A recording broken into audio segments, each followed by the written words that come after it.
Bismillahirrahmanirrahim. Assalamu alaikum dear students. Myself Dr. Saidanuddin and today we are going to study the last topic of our chapter work and energy according to the smart syllabus, that is interconversion of potential energy and kinetic energy. जैसा कि मैंने आपको last उसमें बताया था, last lecture में आपको बताया था कि हमने अब ये जो टॉपिक है हमारा interconversion of potential energy and kinetic energy करना है आज, और उसके साथ हम अपनी जो एग्जाम्पल नंबर 4.3 है, जो हमारी रिमेनिंग एग्जाम्पल रह गई है, वो हम करेंगे इंशाल्लाह आज, ये वाली। और इसके साथ हमारा चैप्टर ये कंप्लीट हो जाएगा। फिर हम इन द नेक्स्ट लेक्चर्स हम इसके short answer questions and numerical problems जो है वो करेंगे इंशाल्लाह। So without a further ado हम जो है स्टार्ट करते हैं अपना टॉपिक। पोटेंशियल एनर्जी और किनेटिक एनर्जी, जैसे मैंने आपको लास्ट लेक्चर में बताया कि एनर्जी जो है वो हमेशा कंजर्व रहती है, वो हमेशा ना ही वो क्रिएट हो सकती है ना वो डिस्ट्रॉय हो सकती है, वो हमेशा एक फॉर्म से दूसरी फॉर्म में कन्वर्ट होती है। ये law of conservation of energy जो है वो आपने पढ़ा था। और total energy at any point जब आप निकालते हैं तो वो सम होता है उसकी पोटेंशियल एनर्जी का और किनेटिक एनर्जी का, जिसको कांस्टेंट रहना चाहिए, कंजर्व रहना चाहिए। ठीक है, ये बातें हमने इन द लास्ट लेक्चर्स की थी। अब ये चीज़ें आज हम देखेंगे कि क्या ऐसा वाकई पॉसिबल है। ये देखें, यहाँ पे हमने ये 3 पॉइंट्स लिए हैं। ये एक ऑब्जेक्ट है, ये एक बॉडी है, हमने this is eight the point ए, इस वक्त वो एट द पॉइंट ए पे एग्जिस्ट कर रही है। उस बॉडी का जो मैस है वो m है, और जब आप उसको ऊपर से नीचे की तरफ फेंकेंगे, जब वो ऊपर से नीचे की तरफ आएगी तो जब सबसे at the maximum height point, जब उसकी हाइट h थी फ्रॉम द सरफेस ऑफ अर्थ, वो पॉइंट हमने a कंसीडर किया, और उस वक्त उसकी सारी एनर्जी जो थी वो उसकी पोटेंशियल एनर्जी थी, यानी potential energy is equal to mgh, और उस वक्त उसकी किनेटिक एनर्जी जो थी वो 0 थी। फिर जब आपने वो बॉडी जो है वो नीचे की तरफ इस तरह गिरना शुरू हुई, at the point B point पर आके उसके पास दोनों एनर्जीज होंगी, कुछ पोटेंशियल एनर्जी भी होगी और कुछ काइनेटिक एनर्जी भी होगी, यानी in the mid way between A and at the surface of अर्थ, जिसको हम पॉइंट सी कंसीडर कर रहे हैं, just above the surface of अर्थ, उसकी सारी की सारी पोटेंशियल एनर्जी जो है वो काइनेटिक एनर्जी में कन्वर्ट हो जाएगी, और पोटेंशियल एनर्जी इटसेल्फ जो है वो 0 हो जाएगी। तो बी वो पॉइंट है जहाँ पे कुछ भी 0 नहीं हुआ था, दोनों में से ना काइनेटिक एनर्जी 0 हुई थी ना पोटेंशियल एनर्जी 0 हुई थी। तो हमने बेसिकली क्या करना है कि हमने ये जो तीनों पॉइंट्स पर टोटल एनर्जी की वैल्यू निकालनी है, पॉइंट ए पर, पॉइंट बी पर और पॉइंट सी पर। और जब अगर जैसे कि हमने कहा according to the law of conservation of energy, energy हमेशा कंजर्व रहती है, कांस्टेंट रहती है, एक जैसी रहती है, सिर्फ वो अपनी फॉर्म चेंज करती है एक से दूसरी फॉर्म में। तो पॉइंट ए पर भी टोटल एनर्जी की जो वैल्यू आएगी sum of potential energy and kinetic energy करके, वो mgh है। इसी तरह पॉइंट बी पर जब हम सम करेंगे किनेटिक एनर्जी और पोटेंशियल एनर्जी का, उसको भी mgh आना चाहिए। और इसी तरह पॉइंट सी पर भी जब हम सम करें पोटेंशियल एनर्जी का और किनेटिक एनर्जी का, तो उसका सम भी mgh के इक्वल ही आना चाहिए, जिससे हमें पता चलेगा कि आपकी एनर्जी जो है वो कंजर्व रहती है, सिर्फ वो एक फॉर्म से दूसरी फॉर्म में कन्वर्ट हो जाती है। अब आप ये देखें, at point C just above the surface of earth, potential energy जब 0 हुई है तो किनेटिक एनर्जी जो है वो किस में कन्वर्ट हो गई है, उसने किसकी वैल्यू ले ली है, पोटेंशियल एनर्जी की, विच इज mgh। ठीक है, so the h is the height of point A and C, A और सी के दरमियान में जो टोटल हाइट है वो h है। और बी पॉइंट पर आपका पास अगर बी पॉइंट जो है वो from point A at the distance of x exist करता है, यानी बी की जो का जो डिस्टेंस है फ्रॉम पॉइंट ए वो एक्स है, तो from surface of earth B जो है वो किसके इक्वल होगा, टोटल हाइट एच और माइनस एक्स। ठीक है, so potential energy should be M G into H minus X. H minus X जो है वो उस पॉइंट बी की हाइट है from the point C, total height minus X. So h is the total height between a and c। a और b का जो distance है वो x है, तो फिर bc का डिस्टेंस क्या होगा, bc का डिस्टेंस होगा h माइनस एक्स, ये वाला। ठीक है, अब हमने इनको टोटल एनर्जी जो है देखना है कि क्या वाकई कंजर्व रहती है। पॉइंट ए पे तो आपको टोटल एनर्जी ये देखें, consider a body of the mass m at rest at a height h above the surface of earth, और एट पोजीशन a, सबसे पहले आप इसकी पोजीशन ए पे वैल्यू निकालें, ये वाली position. At position A the body has the maximum potential energy, उस वक्त उसकी और उसकी किनेटिक एनर्जी क्या है, 0 है। तो इस पे निकालना तो कोई मुश्किल नहीं है। आप इसकी टोटल एनर्जी अब कैसे निकालेंगे, आप इसकी टोटल एनर्जी निकाल सकते हैं उसकी किनेटिक एनर्जी प्लस उसकी पोटेंशियल एनर्जी। जब आप उन दोनों को टोटल को सम अप करेंगे तो उसकी जो total energy at the point ए है, सो आप यहाँ पर लिख सकते हैं कि एनर्जी जो टोटल है एट ए वो किसके बराबर होगी, mgh। mgh के इक्वल वो कैसे होगी total energy at the point A, क्योंकि आपने sum of potential energy and kinetic energy की है ना। जब इन दोनों को जमा करेंगे तो आपके पास total energy at the point A जो है वो किसके इक्वल आ जाएगी, mgh। ये रिलेशन आ गई। अब इसी तरीके से आप total energy at the point B जो है, let us calculate the potential energy and kinetic energy at position B. अब आप इसको बी पे कैलकुलेट करेंगे। The body has fallen through a distance x ignoring the air friction. अब हम air friction, air resistance वगैरह कुछ भी कंसीडर नहीं कर रहे। तो बॉडी जो है वो ए से बी की तरफ फॉल की है, हमने एयर फ्रिक्शन को इग्नोर किया। तो उस वक्त जो उसकी पोटेंशियल एनर्जी है, जैसे कि मैंने आपको बताया था कि potential energy total height h है और b और a का जो डिस्टेंस वो x है, लेकिन b का distance from the surface of अर्थ वो क्या है, वो फिर क्या होगा, bc क्या होगा, h minus X. So potential energy should B h minus X. ठीक है, इधर जो हाइट होगी वो आप टोटल हाइट आप कंसीडर नहीं करेंगे एट द पॉइंट पी। जो टोटल हाइट है वो अब आपकी बी की वो क्या हो गई है सी के लिहाज से, that is h minus x. तो ये तो आ गई आपकी पोटेंशियल एनर्जी। अब काइनेटिक एनर्जी किस तरह से इसके इक्वल आएगी, ये एक क्वेश्चन है हमारे पास कि हम कैसे काइनेटिक एनर्जी को mgx के इक्वल कर सकते हैं। उसके लिए आप काइनेटिक एनर्जी का ये फार्मूला लगाएंगे, half of m V B का स्क्वायर। वी बी का स्क्वायर का मतलब है कि velocity of the object at the point B. वो जो हम चूंकि हम इधर स्केलर्स कंसीडर कर रहे हैं तो हम इधर कोई भी वेक्टर मैग्नीट्यूड्स ओनली ले रहे हैं ना, तो कोई वेक्टर साइन इधर नहीं डाल रहे। तो वो जो वेलोसिटी ऑफ द बॉडी है बी पॉइंट के ऊपर वो वी बी है। सो काइनेटिक एनर्जी जो है वो half of M V B का स्क्वायर। यहाँ से हम इसको कैलकुलेट करेंगे। Velocity V B at the point B can be calculated. इस वी बी वेलोसिटी को अब आप कैलकुलेट करना चाहते हैं तो आप कौन सी इक्वेशन ऑफ मोशन यूज करके इसको कैलकुलेट कर सकते हैं। This is the third equation of motion. ये आपकी थर्ड इक्वेशन ऑफ मोशन है जो कि आपको कहती है कि V F square minus V I square is equal to 2as। ठीक है, तो ये आपकी थर्ड इक्वेशन ऑफ मोशन है। यहाँ से a की जगह हम एक्सेलरेशन ड्यू टू ग्रेविटी, क्योंकि ऑब्जेक्ट जो है वो ग्रेविटी के अंदर आ रही है तो हम g पुट कर सकते हैं। और ये जो वी आई स्क्वेयर है इसको आप, ये इस तरफ नेगेटिव है, इसको इस तरफ ले जाएंगे तो ये इस तरह से प्लस के साथ लिख लेंगे। So this is V F square is equal to V I square plus 2gs।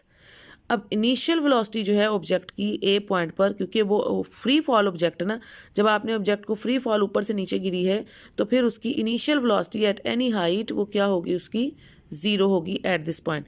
वैसे भी आप कह सकते हैं कि चूंकि ए पॉइंट पे काइनेटिक एनर्जी जीरो है तो जहाँ काइनेटिक एनर्जी जीरो होती है वहाँ उसकी वेलोसिटी भी जीरो होती है। दैट्स वाई उसकी इनिशियल वेलोसिटी क्या है, जीरो। तो इनिशियल वेलोसिटी जीरो हो गई। जब आप इनिशियल वेलोसिटी को जीरो पुट करेंगे और वी एफ स्क्वायर को आप कह सकते हैं this is your V B. जो आपकी final velocity at the point B है वो आपकी वी बी होगी। तो एस की जगह अब आप, चूंकि ए और बी का जो डिस्टेंस है वो क्या है, एक्स है, तो you can put S is equal to X. ठीक है, हेयर। और यहाँ पे आप एस की जगह जो है वो एक्स पुट कर सकते हैं। ये सारी चीज़ें जब आप इसमें पुट करेंगे so V B square is equal to 0 plus 2gx which is equal to 2gx। ये आप निकालेंगे। इस वैल्यू को वी बी स्क्वेयर को अब आपने पुट करना है यहाँ पे काइनेटिक एनर्जी के फार्मूला में। जब आप इसे काइनेटिक एनर्जी की फार्मूला में पुट करेंगे तो अब आपके पास क्या फॉर्म आ जाएगी, तो so this is half of M V B square था। वी बी स्क्वेयर की जगह अब आपने उसकी क्या वैल्यू डाली है, वी बी स्क्वेयर किसके इक्वल आया है, आपने देखा है कि V B square is equal to 2gx। तो आप उसकी वैल्यू यहाँ पे पुट करेंगे 2gx और यहाँ से 2 से कैंसिल हो जाएगा और ये काइनेटिक एनर्जी mgx के इक्वल आ गई। Now to find out the total energy at the point B. जैसे हमने पॉइंट ए पे टोटल एनर्जी निकाली है, ये देखिए मैंने आपको क्या बताया कि total energy at the point A हमने कैसे निकाली, sum of the potential energy and kinetic energy. इसलिए यानी दोनों को जमा किया था। पोटेंशियल एनर्जी को आप चाहें तो वो एक स्टेप भी लिख सकते हैं इसके ऊपर कि आप potential energy plus kinetic energy को सम करें तो यहाँ पे टोटल एनर्जी किसके इक्वल आएगी, mgh at the point A. इसी तरह अब आप total energy at the point B देखेंगे which is the sum of potential energy and kinetic energy. Potential energy अभी आपने लिखा था कि at the point B potential energy क्या थी, mg into H minus X, क्योंकि बी का जो डिस्टेंस है, ये वाला बी का जो डिस्टेंस है फ्रॉम द सरफेस ऑफ अर्थ आपने देखा था वो h माइनस एक्स था ना। तो जब आपने तो पोटेंशियल एनर्जी आई थी mg into H minus X with respect to the ground. और अब आपने काइनेटिक एनर्जी जो कि पहले हम देख रहे थे कि ये किस तरह से mgx के इक्वल आएगी, वो अब हमने देख ली कि वो mgx है। अब इन दोनों को आप सम अप कर लेंगे। जब आप इन दोनों को सम अप करेंगे सो this is mg into H minus x plus kinetic energy की वैल्यू जो आपने निकाली है mgx। इस ब्रैकेट को आप खोलें so this is mgh minus mgx और प्लस mgx कैंसिल आउट हो जाएंगे। So you can get the mgh which is the total energy at the point B. जैसे आपने total energy at the point A निकाली थी, ये अब total energy at the point B है, ठीक है। E total at the point B, जैसे आपने लिखा था यहाँ पे E total at the point ए, ठीक है, विच इज़ mgh। अब बी पॉइंट पे भी आपकी टोटल एनर्जी क्या आई है, mgh है। अब आ गया एट पॉइंट सी, जो सी वो पॉइंट है just before the body strikes the earth, यानी बिफोर स्ट्राइक, क्योंकि जब वो स्ट्राइक कर जाएगा अर्थ से फिर तो उसकी सारी की सारी एनर्जी उसकी साउंड एनर्जी और हीट एनर्जी में कन्वर्ट हो जाएगी ना। तो before striking the earth, just before striking the earth, उसकी जो सारी की सारी पोटेंशियल एनर्जी है, ये देखें, वो ज़ीरो हो गई। वो ज़ीरो इसलिए होगी कि उसने अपनी सारी एनर्जी जो है वो काइनेटिक एनर्जी को दे दी। अब आपकी काइनेटिक एनर्जी जो है वो mgh हो जानी चाहिए। ये कैसे होगी कि काइनेटिक एनर्जी जो है वो mgh के इक्वल कैसे होगी, इसको हमने कैलकुलेट करना है। ये पहले हम कैलकुलेट करेंगे कि कैसे काइनेटिक एनर्जी जो है वो mgh के इक्वल होती है, और फिर इसका सम अप कर लेंगे पोटेंशियल एनर्जी के साथ, ताकि टोटल एनर्जी आ जाए। सो पोटेंशियल वो काइनेटिक एनर्जी का वही फॉर्मूला, पोटेंशियल एनर्जी तो जीरो हो गई ना just before striking the ground, क्योंकि पोटेंशियल एनर्जी मैक्सिमम होती है किसी हाइट के ऊपर, हाइट पर वो मैक्सिमम थी mgh। Before striking the ground वो सारी पोटेंशियल एनर्जी जीरो हो गई, और उसने अपनी सारी की सारी एनर्जी जो है वो किसको दे दी, काइनेटिक एनर्जी को। काइनेटिक एनर्जी का अब आप फार्मूला लगाएं कि kinetic energy is equal to half of m vc का square, where vc is the velocity of the object at the point C, यानी वो जो बॉडी है उसकी जो वेलोसिटी इस पॉइंट सी के ऊपर है वो उसकी वी सी है, जैसे आपने वी बी की बात की थी।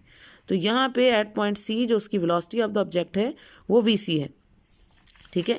अब आप इसको क्या करेंगे, वी सी स्क्वायर आपने उसी तरीके से कैलकुलेट करनी है जैसे आपने वी बी स्क्वायर निकाला था, वही आप third equation of motion use करेंगे कि V F square minus V I square is equal to 2as। This is your third equation of motion, इसको आपने यूज़ करना है।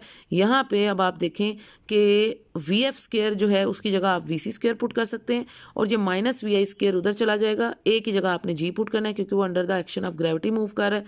तो ये आ जाएगा V I square plus 2g, S की जगह अब आप एच पुट करेंगे। पहले हम एक्स पुट कर रहे थे एट द पॉइंट बी, लेकिन पॉइंट सी के ऊपर ये देखें, पॉइंट सी के ए और सी का जो फासला है, टोटल फासला, वो एच है। तो सी के ऊपर जो आपने एस लेना है, so your height H is your x now. ये अब आपकी एस की जगह अब आप एच डालेंगे एट द पॉइंट सी, ठीक है। बी पे हम उसको एक्स के इक्वल पुट कर रहे थे, अब सी पे हम उसको एच के इक्वल पुट करेंगे, टोटल हाइट। तो ये अब आपने इधर पुट कर दिया, एस की जगह एच पुट कर दिया। इनिशियल वेलोसिटी अभी भी उसकी ज़ीरो ही है। इनिशियल वेलोसिटी इसलिए ज़ीरो है क्योंकि जब भी कोई ऑब्जेक्ट फ्री फॉल कर रहा हो ऊपर से नीचे की तरफ, तो उस वक्त उसकी इनिशियल वेलोसिटी जो है वो ज़ीरो होती है। तो इनिशियल वेलोसिटी आपने इसमें ज़ीरो पुट कर दी, और यहाँ से अब आप इसको देख सकते हैं ये किसके इक्वल हो गया जब आप इनिशियल वेलोसिटी को जहाँ पे ज़ीरो पुट करेंगे। सो वी सी का स्क्वायर प्लस 2, ए की जगह जी और एस की जगह H, so this is 2gh, ठीक है। तो यहाँ से kinetic energy half of M V C का स्क्वायर जो है वो किसके इक्वल आएगी, half of M V C के स्क्वायर की जगह अब आप क्या उसकी वैल्यू पुट करें, विच इज़ 2gh, 2 से कैंसिल आउट हो जाएगा, और आपके पास काइनेटिक एनर्जी आ गई mgh। अब जब आप सम अप करेंगे इन दोनों का, क्योंकि आपने टोटल एनर्जी था at point C the kinetic energy is equal to the original value of the potential energy. इसका मतलब है कि काइनेटिक एनर्जी जो है वो अब उसने ओरिजिनल वैल्यू ले ली है पोटेंशियल एनर्जी की एट द पॉइंट सी, क्योंकि सारी की सारी जो पोटेंशियल एनर्जी है वो काइनेटिक एनर्जी में कन्वर्ट हो गई है। तो काइनेटिक एनर्जी ने पोटेंशियल एनर्जी की वैल्यू ले ली है, ठीक है। यानी अब आप जब आप लिखेंगे इधर E total energy at the point C, वो किसके इक्वल होगी, आपको पता है ना total energy sum of potential energy and kinetic energy होती है ना। तो आप इसको लिख सकते हैं, पोटेंशियल एनर्जी क्या थी, इस पॉइंट पे ज़ीरो थी, क्योंकि just before striking the ground सारी की सारी पोटेंशियल एनर्जी काइनेटिक एनर्जी में कन्वर्ट हो जाती है और पोटेंशियल एनर्जी जीरो हो जाती है। काइनेटिक एनर्जी की वैल्यू अब आपने निकाली है mgh, that's why the total energy at the point C is mgh। यहाँ से law of conservation of energy जो है वो प्रूव हो जाता है। ये देखिए आपने total energy at the point C निकाली, फिर total energy at the point B निकाली, फिर उससे पहले आपने total energy at the point A भी निकाली थी, ये वाली कि E total at the point A which is mgh। तो आपने देखा कि तीनों केसेस में आपकी एनर्जी की एक ही वैल्यू रही है विच इज़ mgh। इसका मतलब है कि टोटल एनर्जी हमेशा कंजर्व रहती है, जो हमने लास्ट लेक्चर में पढ़ा था in the law of conservation of energy की एनर्जी हमेशा कांस्टेंट रहनी चाहिए, टोटल एनर्जी एक जैसी रहनी चाहिए, उसमें चेंज नहीं आता, ठीक है। तो ये हमारा यहाँ से ये लॉ प्रूव हो गया। अब अगर हम इसकी बात करें यहाँ से हम ये जो एक्चुअली से हम स्टार्ट करेंगे, जो नेक्स्ट इस फिगर की बात करें। Actually when a body falls its velocity increases. होता ये है कि जब आपकी बॉडी नीचे की तरफ गिरती है तो उसकी वेलोसिटी शुरू में तो जीरो होती है ना, एट द इनिशियल पॉइंट। हमने इनिशियल वेलोसिटी हमेशा जीरो ली है इसमें, तो शुरू में वो जीरो होती है और आस्ता आस्ता उसकी वेलोसिटी जब वो towards the surface of earth move करती है उसकी वेलोसिटी इंक्रीज करती है।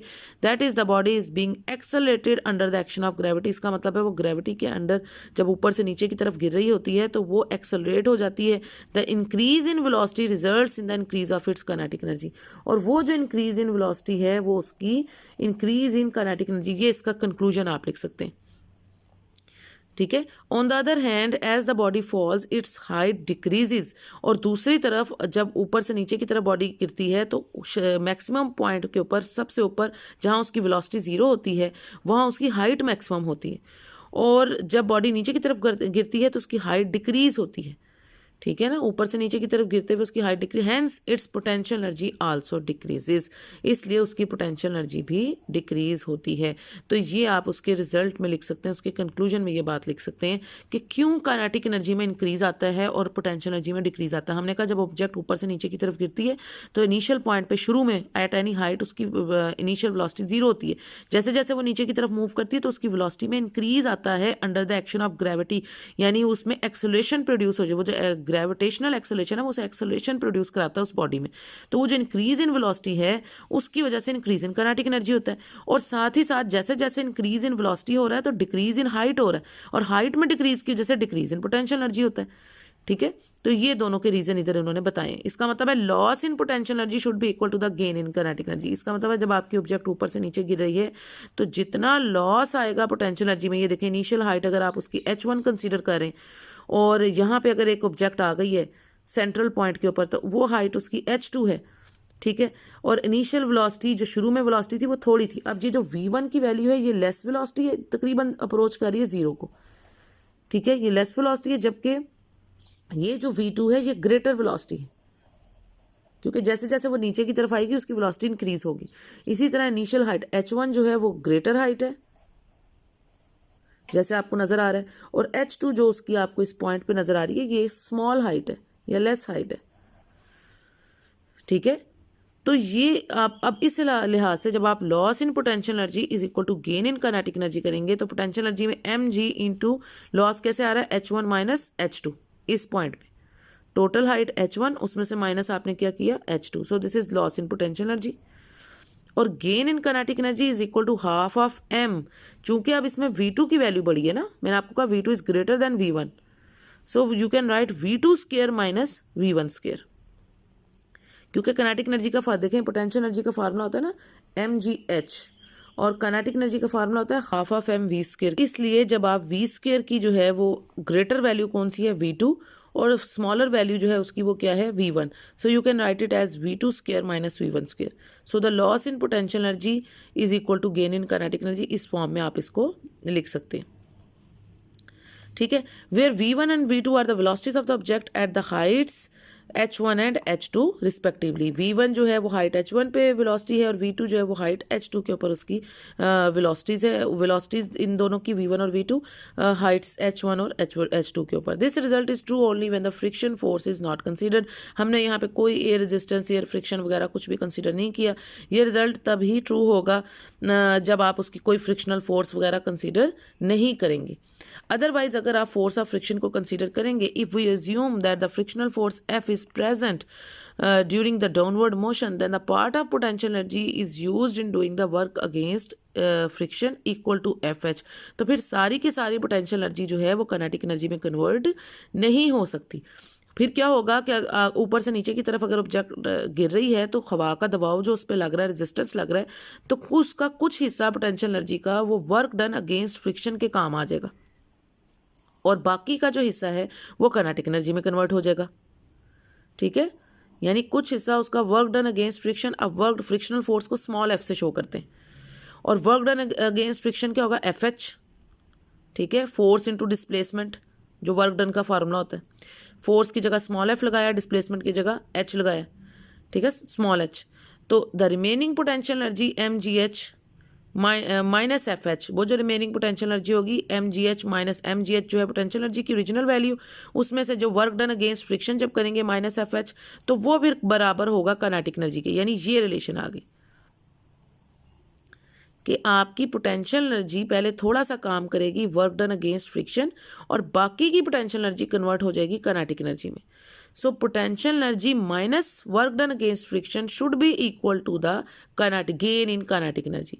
तो लॉस इन पोटेंशियल एनर्जी तो हो रहा है, लॉस इन पोटेंशियल एनर्जी के साथ उसमें से पहले वो वर्क डन करेगा, सारी की सारी पोटेंशियल एनर्जी अब काइनेटिक में नहीं कन्वर्ट हो रही ना, पहले वो थोड़ी सी यूज़ होगी वर्क डन अगेंस्ट फ्रिक्शन में माइनस एफ एच, और फिर वो बराबर होगी किसके M G H minus F H जो है वो कन्वर्ट हो जाएगी काइनेटिक एनर्जी में हाफ एम वी स्क्वायर।